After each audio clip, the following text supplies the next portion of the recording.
అందరికీ praise lord.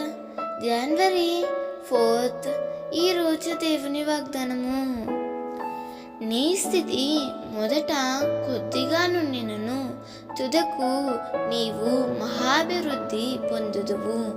యోబు 8వ అధ్యాయము 7వ వచనము. ఈ సంవత్సరం ప్రారంభంలో నీ స్థితి మొదట కొద్దిగా నుండవచ్చు, అయితే దేవుడు నిన్ను మహాభివృద్ధిలోనికి తీసుకువెళ్తాడు. దేవుని వాగ్దానాన్ని విశ్వాసంతో నమ్ము. తప్పకుండా దేవుని కార్యాన్ని నీవు చూడగలుగుతావు. అయితే నీవు ఏం చేయాలంటే నీవు జాగ్రత్తగా దేవునిని వెతకాలి. సర్వశక్తుడైన దేవునిని బ్రతిమలాడుకోవాలి.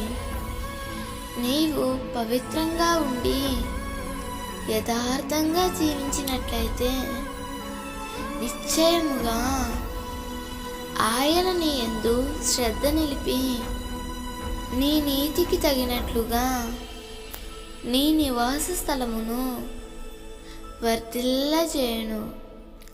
అప్పుడు నీ స్థితి మొదట కొద్దిగా నుండినను తుదకు నీవు మహాభివృద్ధిని పొందుతువు. అట్టి కృప దేవుడు నీకు అనుగ్రహించునుగాక. దేవుడు ఈ వాగ్దానము నీ జీవితంలో నిశ్చయముగా నెరవేర్చునుగాక. ఆమేన్.